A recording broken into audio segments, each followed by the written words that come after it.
first step, put up the framing and build the wall.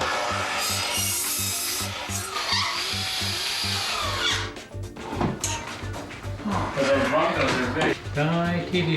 Okay. There's sheetrocking and a solution to the sound insulation problem between the theater and Christine's bedroom.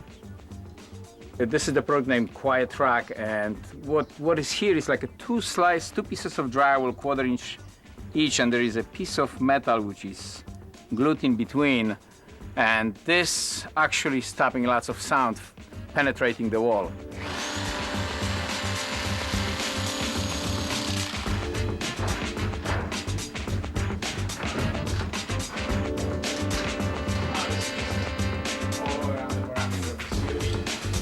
Very interesting, they said you cannot just screw it to the wall. They said we just have to glue it because there is some detail with the sound going through the drywall different way if you screw it into the studs.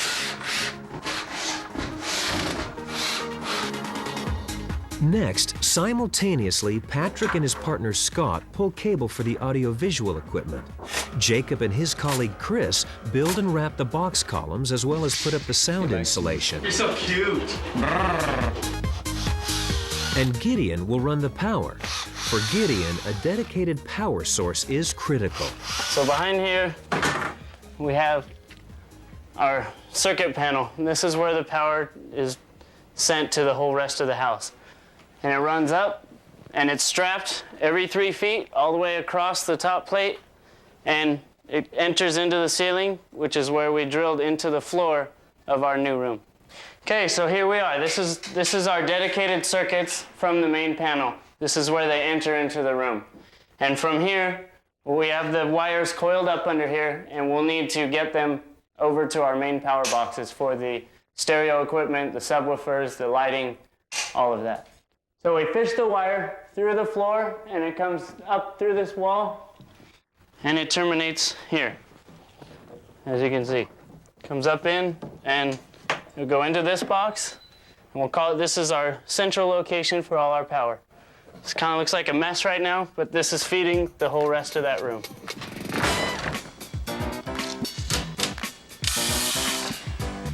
Next, Gideon and Jacob build the front stage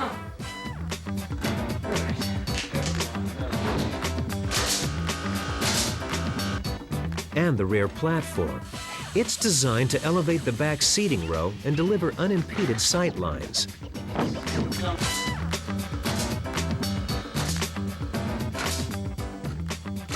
That's enough of everything, actually. When it comes to audiovisual cable in this home theater, Patrick's got his hands full. Hold up. That would be...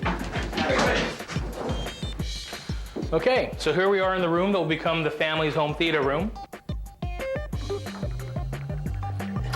We have a right speaker, center channel, and left speaker. The center channel is probably the most important speaker in a 5.1 surround sound system. 80 to 90% of the sound will come through this speaker. We have 2 rear speakers in the back. They'll be mounted at ear level, again with a quality M1.2 speaker cable.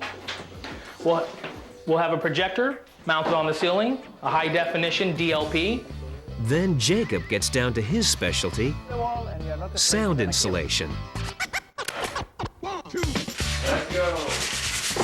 He's minimizing the sound transmission outside of the room and maximizing the definition and clarity inside the room. He's using a product called Whisper Wall.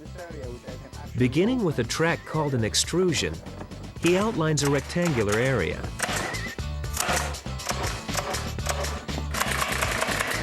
What I'm doing right now, I'm putting the staples into the extrusion, the plastic extrusion, which is going to hold the fabric in place. He fills it with insulation, then covers it with fabric. Now you can see how much stretch we can get out of this fabric. And what I do, I just stretch it and push it in, and now I can just roll it back into the corner, put the scene all the way to the corner. Then he cuts off most of the excess fabric and forces in the remaining edges. And that's the way we're doing this. We're forcing this fabric, the excess of fabric into the track system. Meanwhile, across the hall, Patrick is missing some critical equipment.